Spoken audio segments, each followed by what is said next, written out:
just hear it one more time for Brandon and the incredible work.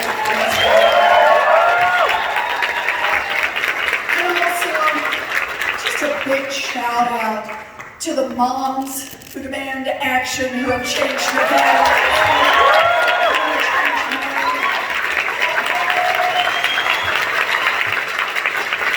I also want to say a very special thank you to Lisa, who started us on welcoming everyone. It is our 1-year anniversary. Where are you, Lisa? There she is. Lisa and I were first together here in Nevada when I came here exactly a year ago today to start this fight in Nevada. I want to thank you all for being here today. You can tell I'm a little husky. I'm shaking off a cold, and I'm going to try to do my best to save my voice. So if it's okay with everybody, I thought what I'd do is I'm just going to tell you a story that I haven't told for a long time now. I've told it a while back, but haven't told it for a while, about why I'm in this fight. So you know a little bit about my heart, you know a little bit about my commitment. And then we'll take some questions, and then we'll get to the most important part, and that is the selfies. I'll stay here. So, I was born and raised in Oklahoma. Yeah, Okies, you bet. You've got to watch out for Okie women. You do. I have 3 much older brothers. I was the baby in the family. My mother always just called me the surprise. My 3 older brothers are all retired now. They're back in Oklahoma. My 3 older brothers went off and joined the military. When we were growing up, our daddy had a lot of different jobs. He sold paint, he sold fencing, he sold carpet, he sold housewares. And when I was in middle school, my 3 brothers were gone by then. Everybody had headed out then. And it was just my mom and my dad and me. And my daddy had a heart attack. And for a while, we thought we were going to lose him. Some of you know what that's like as a kid. It's really scary. Folks from church brought covered dishes. Everybody spoke in hushed tones. But Daddy made it through and came home. We couldn't go back to work. And so it was day after day of Daddy sat in the backyard. And it just got worse and worse at home. We lost our family station wagon at nights. My mother would come in to kiss me goodnight. She'd always give me this very bright smile. And then she'd turn and close the door, and I'd hear her start to cry, because she never wanted to cry in front of me. This is when I learned words like mortgage and foreclosure, hard words. And then there was the day I walked in to my folks' bedroom, and laid out on the bed was the dress. Now, some of you in this room will know the dress. It's the one that only comes out for weddings, funerals, and graduations. You know this dress. And it was the first thing I saw when I walked in the room, that the dress was laid out on the bed. And then I saw my mother down at the foot of the bed, and she was pacing. She had her slip on and her stockings, and she was pacing and had her head down. And she kept saying over and over, "We will not lose this house. We will not lose this house. We will not lose this house." She was 50 years old.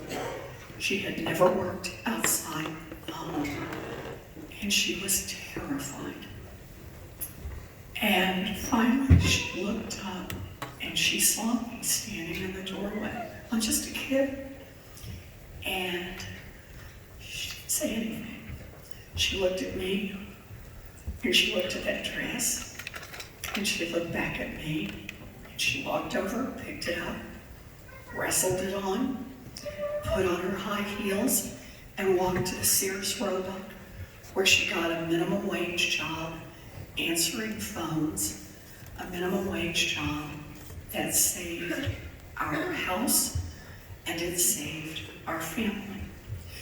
And I always think of that as the lesson I learned from my mother, that no matter how hard it is, and no matter how frightened you may be, when it comes down to it, you reach down deep, you find what you have to find, you pull it up, and you take care of the people you love. That's what we're doing.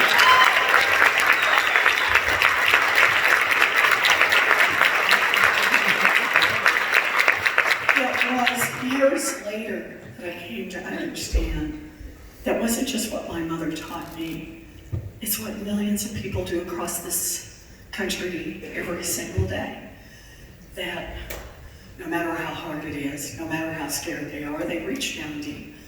They find what they have to find, they pull it up, and they take care of the people they love. But it was only years after that I came to understand that story is a story about government. Because when I was a girl, a minimum wage job in America would support a family of 3. It would pay the mortgage, it would cover the utilities, and it would put groceries on the table. Today, a minimum wage job in America, full-time minimum wage job, will not keep a mama and a baby out of poverty. That is wrong, and that is why I am in this country.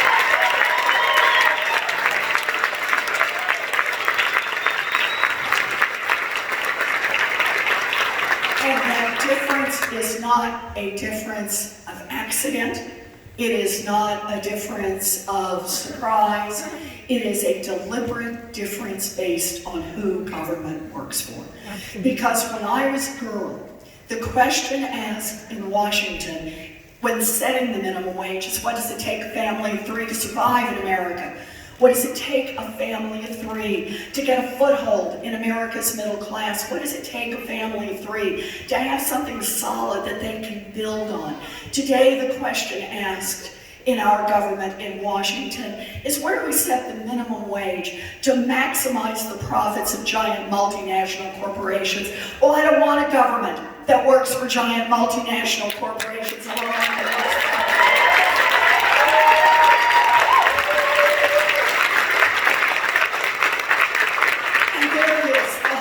story of why I am in this fight. I want a government that works not just for the wealthy, not just for the big corporations, not just for the NRA. I want a government that works for us, and that's why I'm here in this country.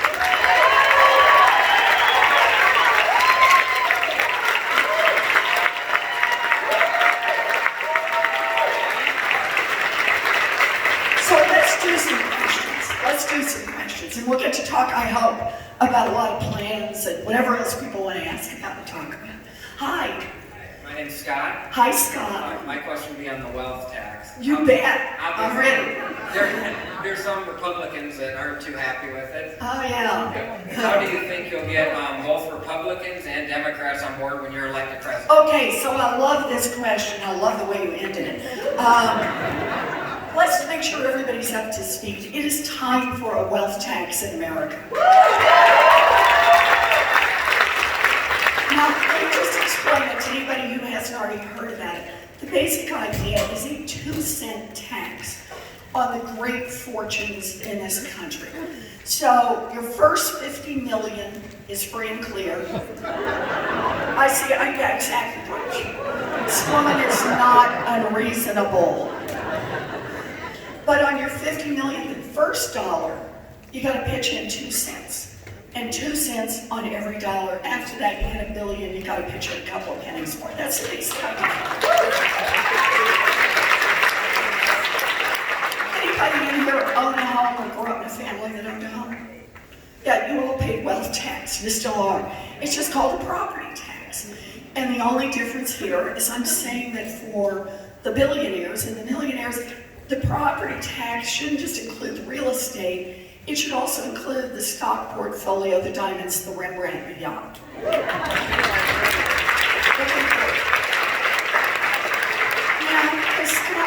actually says there are some people who don't like this. Actually, let's be more specific. There are some billionaires who don't like this. Some have gone on TV and cried. Others have run for president.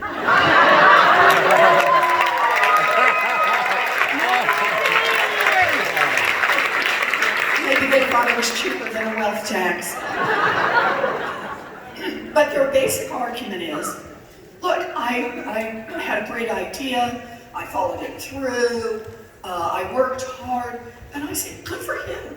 You did, and that's great. Good for you. You're a success, that's great, but understand this.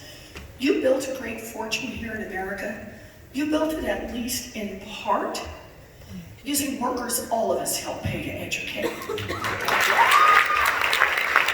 built it at least in part getting your goods to market on roads and bridges, all of us helped pay for it. You built it at least in part protected by police and firefighters, all of us helped pay for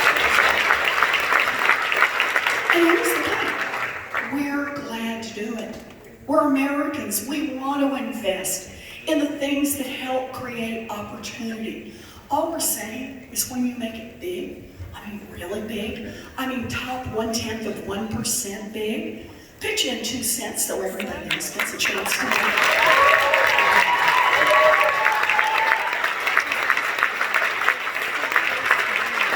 Because what can we do with 2 cents? It's enough to help us restructure this economy. 2 cents for the top folks. Let me just tell you quick what we can do. We can do, I want to see one, universal child care for every baby in this country. Universal pre-K for every 3-year-old and 4-year-old. And we can stop exploiting the people, largely black and brown women who do this work in ways that we just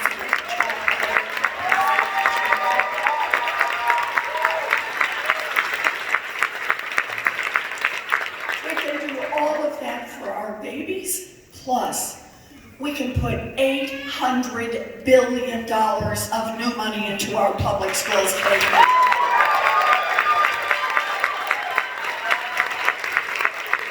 Quadruple funding for Title I schools. Let's get it.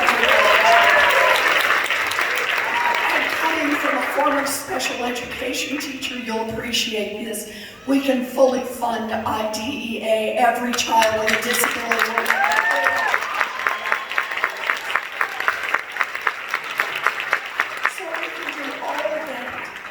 For K-12, plus we can provide tuition-free technical school, 2-year college, 4-year college for everybody who wants an education. We can help level the playing field and put $50 billion of new money into our historically black colleges and universities.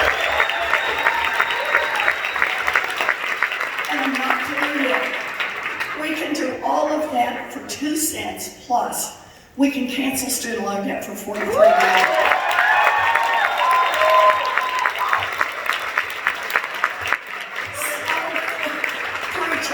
So Scott says, how are you going to get this done? So here's the interesting thing, Scott. Democrats like this. Independents like this, and here comes the best part. A majority of Republicans like this. Yeah, so here's my plan, is to say, in a democracy, when there are what, 406 billionaires, that's it, okay? That they are not the ones who should be calling the shots on what passes. Just because you can make big campaign contributions and hire lots of lobbyists, that your voice shouldn't be any louder than anyone else's in a democracy. So my plan is first, I'm going to pass my anti-corruption bill, right, to reduce the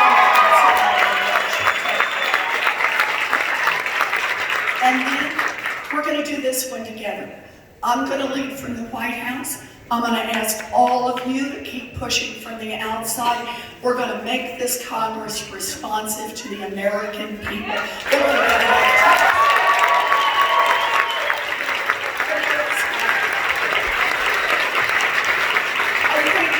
I think a billionaire just turned out my lights.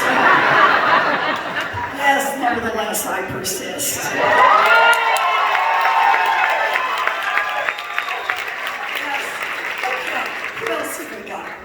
Oh, can I pitch my universal child care proposal? Okay. I'm Brett, this is Margot. Hi, Brett. Hi, Margot. Margot's ready. She's ready. Margot's dad and I are both attorneys, so we are lucky to be professionals, but it also means that we're drowning in student loan debt. Yes. With the high cost of childcare and student loan payments and housing and healthcare and everything else that goes in, although we're fortunate, it's still hard to save for our future. Yeah. Why have your plans eliminated any sort of relief for student loans or childcare below a certain income? Oh, so it doesn't. Child care is going to be there for everybody. There's a little bit of a payment for families that have high incomes, but it's a very modest payment. And on student loans, it's complete cancellation up to a certain income level, $250,000 of income, because that kind of looks like you might be able to manage the student loan payments.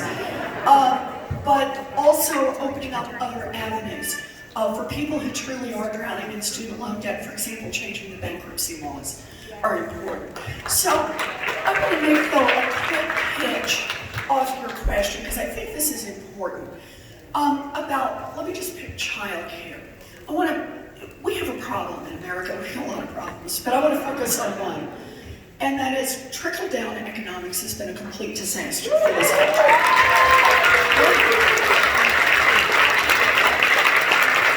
It has hollowed out America's middle class. It has crushed working families, and it has kicked dirt in the faces of the poor.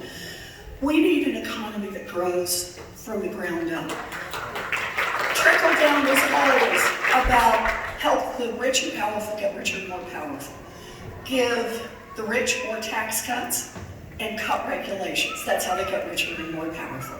And that's how income keeps moving up. New income created in this country keeps moving up to the top. So think about the wealth tax and just child care, just that one. A 2-cent tax on the great fortunes. Think about the great fortunes. They already have their own money managers, their own PR firms, their own everything, right? Accountants, everything. They're already growing at what, 6%, 8%, 10% a year. You ask them just 2% off that, and we invest in childcare.